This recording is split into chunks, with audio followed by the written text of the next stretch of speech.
Good morning students. Last topic हमने किया था magnetic field due to straight current carrying conductor. तो उसकी वजह से स्ट्रेट करंट कैरिंग कंडक्टर के अंदर जब करंट फ्लो होता है तो उसकी चारों तरफ मैग्नेटिक फील्ड लाइंस भी प्रोड्यूस्ड होती है। तो हमें जो लास्ट टॉपिक में किया था कि उनका मैग्नीट्यूड क्या होता है, तो उसका रिजल्टेंट हमारे पास आया था B that is equals to mu not upon में 4 pi I by A sine phi 2 plus sine phi 1। और उसके कुछ केसेस भी हमने किए थे। आज हम करने जा रहे हैं डायरेक्शन उसकी किधर होगी।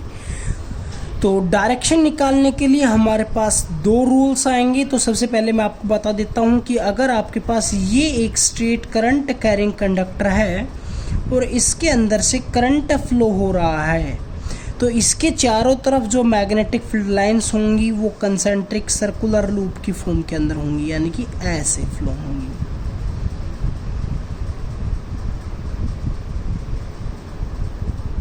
ठीक है। अब इनकी डायरेक्शन क्या होगी, क्या ये क्लॉकवाइज होंगी या एंटी क्लॉकवाइज होंगी, वो डायरेक्शन निकालने के लिए हम दो रूल्स का यूज़ करते हैं।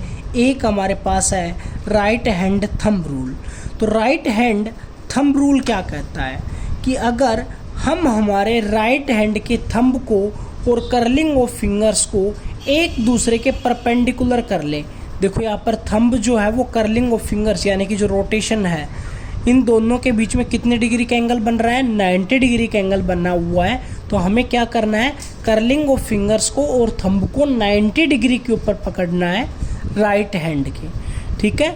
तो जिधर करंट फ्लो हो रहा है, मान लीजिए इसी कंडक्टर के अंदर डाउनवर्ड करंट फ्लो हो रहा है, या फिर मैं एक एग्जांपल और बता रहा हूँ, इस पेन के अकॉर्डिंग इस डायरेक्शन के अंदर करंट फ्लो हो रहा है डाउनवर्ड, तो थंब को क्या करना पड़ेगा डाउनवर्ड डायरेक्शन के अंदर, और जो कर्लिंग ऑफ फिंगर्स है वो जिधर रहेंगी। जैसे कि इस पेन को मैं इधर लेकर चल रहा हूँ, तो अब कर्लिंग ऑफ फिंगर्स किधर है, अगर मान लीजिए वो पॉइंट इधर है तो इधर कर्लिंग ऑफ फिंगर्स किधर आ रही है, अपवर्ड डायरेक्शन के अंदर। लेकिन अगर वो पॉइंट इधर होता तो अब मेरी कर्लिंग ऑफ फिंगर्स किधर है, डाउनवर्ड। तो ऐसे हम इस राइट हैंड थंब रूल का यूज़ करके ये निकाल सकते हैं कि करंट कैरिंग कंडक्टर के चारों तरफ मैग्नेटिक फील्ड लाइंस अपवर्ड होंगी, डाउनवर्ड होंगी, या फिर हम इनको इनवर्ड और आउटवर्ड भी लिख सकते हैं। अगर कोई मैग्नेटिक फील्ड लाइंस अंदर की तरफ जा रही है तो क्या होगी, इनवर्ड, और बाहर की तरफ आ रही है तो क्या हो गई, आउटवर्ड। तो हम इनको ये नेम भी दे सकते हैं। If we stretch thumb and curling of fingers of our right hand mutually perpendicular to each other, thumb points in the direction of current flow in the conductor, then curling of fingers gives the direction of magnetic field around the conductor। ये जो अभी मैंने बताया कि वो ही सब case है। जो दूसरा रूल है वो हमारे पास है मैक्सवेल्स कॉर्क स्क्रू रूल। इसके अंदर क्या करना है, कॉर्क स्क्रू, स्क्रू देखा है कोई एक पेच की शेप के अंदर, पेच को हम क्या करते हैं, मान लीजिए ऐसे कर लिया, हमने पकड़ लिया। ऐसे पकड़ने के बाद अगर हम उसको क्लॉकवाइज घुमाते हैं तो जो स्क्रू होगा वो किधर जाएगा, ये हमारे पास कोई एक स्क्रू था, हमने इसको क्लॉकवाइज रोटेट करवा रहे हैं, ऐसे ये क्लॉकवाइज रोटेट हो रहा है, तो ये स्क्रू किधर जाएगा, स्क्रू जाएगा डाउनवर्ड। और अगर हम इसको एंटी क्लॉकवाइज रोटेट करवा रहे हैं तो स्क्रू किधर आएगा, अपवर्ड। सिंपली आप घर के अंदर भी एग्जांपल करके देख सकते हैं। कोई भी एक स्क्रू को, ड्राइवर को अगर हमें स्क्रू को खोलना है तो हम उसको एंटी क्लॉकवाइज रोटेट करवाते हैं तो वो ऊपर की तरफ आता है, और अगर हम उसको क्लॉकवाइज रोटेट करवाते हैं तो वो नीचे की तरफ जाता है। तो इसका मतलब क्या हुआ कि जिस डायरेक्शन के अंदर स्क्रू जा रहा है, जैसे कि डाउनवर्ड जा रहा है, हमने इसको कैसे रोटेट करवाया, क्लॉकवाइज। तो हमारे पास अगर वो डाउनवर्ड जा रहा है तो करंट की डायरेक्शन भी हमारे पास क्या होनी चाहिए, जिधर वो स्क्रू जा रहा है, और जिधर हमने उसको रोटेट किया है तो वो डायरेक्शन, जैसे कि डाउनवर्ड जा रहा है तो रोटेट किधर हो रहा है, क्लॉकवाइज। तो इसका मतलब मैग्नेटिक फील्ड की डायरेक्शन क्या होगी, क्लॉकवाइज रोटेशन।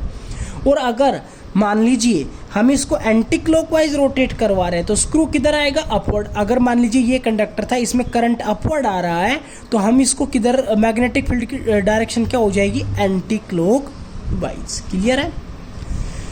नेक्स्ट टॉपिक है हमारे पास magnetic field at the centre of circular coil carrying current. Magnetic field निकालनी है सर्कुलर कॉइल की कैरिंग करंट की, यानी कि हमारे पास जो अब करंट कैरिंग कंडक्टर था हमने उसको सर्कुलर शेप के अंदर बेंड किया है। तो ये एक एग्जांपल लिया है मैंने, क्या किया, उसकी आर रेडियस लेके उसको बेंड किया हुआ है। जो आपके पास सर्कुलर कॉइल है वो छोटे छोटे पार्ट से बनी हुई है और उनकी लेंथ क्या लेकर चलता हूँ मैं, DL के बराबर लेकर चलता हूँ। तो अभी आपको ये पता है कि यहाँ पर उसका सेंटर है, मान लेते हैं ये उसकी हो गई रेडियस। तो रेडियस इसके साथ कितने डिग्री का एंगल बनाएगी, सभी पॉइंट्स के ऊपर 90, चाहे आप यहाँ पर देख लें, यहाँ पर देख लें, यहाँ पर देख लें, सभी जगह पर कितने डिग्री का एंगल बनाएगी, 90 डिग्री। तो अकॉर्डिंग टू बायोट-सावर्त लॉ हमारे पास क्या रिलेशन था, dB vector that is equals to mu not upon में 4 pi I dl vector cross R vector divided by R cube. ये तो था हमारे पास वेक्टर फॉर्म के अंदर, लेकिन अगर हम स्केलर फॉर्म के अंदर लेकर चलें तो हमारे पास रिजल्टेंट क्या था, dB that is equals to mu not upon में 4 pi IDL sine theta divided by r square. ध्यान रखना है ये वेक्टर फॉर्म में है, ये स्केलर फॉर्म के अंदर है। अब एक चीज और नोट डाउन किया यहाँ पर कि DL जो एक डिस्प्लेसमेंट वेक्टर है, पोजीशन वेक्टर है, उसके बीच में और एक ये वाली पोजीशन, इन दोनों के बीच में आपके पास कितने डिग्री का एंगल बन रहा है, 90 डिग्री। तो हम यहाँ पर थीटा की वैल्यू क्या यूज़ करेंगे, 90 यूज़ करने के बाद साइन 90 हमारे पास क्या होता है 1, तो हमारे पास dB की वैल्यू क्या हो जाएगी, म्यू नॉट अपॉन में 4 pi IDL divided by r square. ये तो हमारे पास इस छोटे से पार्ट की वजह से इस पॉइंट के ऊपर मैग्नेटिक फील्ड की स्ट्रेंथ आ गई। नहीं आया समझ में, यानी कि हमने अभी जो मैग्नेटिक फील्ड स्ट्रेंथ जो स्मॉल dB निकाली है वो इस DL पार्ट की वजह से, इस छोटे से पार्ट की वजह से यहाँ पर निकाल ली है। ठीक है, अब अगर मान लीजिए एक छोटा सा पार्ट मैं यहाँ पर ले लेता हूँ, एक यहाँ पर ले लेता हूँ, एक यहाँ पर ले लेता हूँ और पूरी रिंग के ऊपर ऐसे छोटे छोटे पार्ट्स ले लेता हूँ, तो टोटल की निकालनी होगी तो मैं क्या करूँगा, इस DL का इंटीग्रेशन कर दूंगा तो total magnetic field due to ring आ जाएगी। तो अभी अब मुझे क्या करना है, टोटल मैग्नेटिक फील्ड निकालनी है। तो टोटल मैग्नेटिक फील्ड निकालने के लिए क्या करना पड़ेगा, उसका इंटीग्रेशन करना पड़ेगा। इंटीग्रेशन करेंगे तो dB का इंटीग्रेशन करेंगे तो हमारे पास क्या आ जाएगा, B। तो एक चीज़ नोट डाउन किया मैंने, यहाँ पर कुछ टर्म्स को बाहर निकाल लिया। क्या क्या निकाला है, म्यू नॉट अपॉन में 4 पाई और I। इनको बाहर क्यों निकाला है, क्योंकि इंटीग्रेशन जो हो रहा है वो DL का हो रहा है, तो ये सब क्या है यहाँ पर कांस्टेंट है। और यहाँ पर आर स्क्वायर को भी आप बाहर निकाल सकते हैं, ये मैंने अगले स्टेप के अंदर निकाला हुआ है। ठीक है, तो हम आगे करते हैं। तो DL का इंटीग्रेशन क्या जाएगा, तो DL का इंटीग्रेशन हमारे पास किसके बराबर हो जाएगा, that is equals to 2 pi r, जो कि उसकी सरकमफ्रेंस होगी। तो सरकमफ्रेंस के बराबर हो जाएगा। सरकमफ्रेंस को हम लिख रहे हैं तो एक आर से एक आर हमारे पास कैंसिल हो जाएगा। तो रिजल्टेंट क्या बना, म्यू नॉट अपॉन में 4 pi 2 pi I by are. अब यहाँ पर तो था ये एक कंप्लीट रिंग की वजह से, लेकिन कुछ न्यूमेरिकल्स के अंदर ये हो सकता है कि इतने पार्ट की वजह से पूछ लिया जाए, इस पार्ट की वजह से, इस पार्ट की वजह से ओनली इतना पार्ट दे दिया जाए, इतनी आर्क दे दी जिसके अंदर से करंट फ्लो हो रहा है और उसकी वजह से यहाँ पर पूछ लिया। तो आप क्या करेंगे, देखो यहाँ पर कंप्लीट रिंग के अंदर ये वाला एंगल कितना होता है, दैट इज 360, मतलब 2 पाई के बराबर लिख सकते हैं, 2 पाई के बराबर लिख सकते हो। तो यहाँ पर जो आपके पास जो एंगल सबटेंडेड है वो वैल्यू है 2 पाई। तो अगर आपके पास एक छोटा पार्ट आ जाए, यानी कि 1/4 आ जाए, तो 1/4 का मतलब क्या हो जाएगा भाई, हाफ का मतलब हो गया पाई, और उसका हाफ हो गया तो मतलब क्या हो जाएगा, पाई बाई 2। तो आप यहाँ पर उस टाइम के ऊपर 2 पाई को हटाकर जितना एंगल बन रहा है रेडियन के अंदर, डिग्री के अंदर नहीं, रेडियन के अंदर, वो वैल्यू आप पुट कर देंगे। यानी कि 2 पाई को रिप्लेस करके क्वाड्रेंट वाले के अंदर क्या कर देंगे, पाई बाई 2।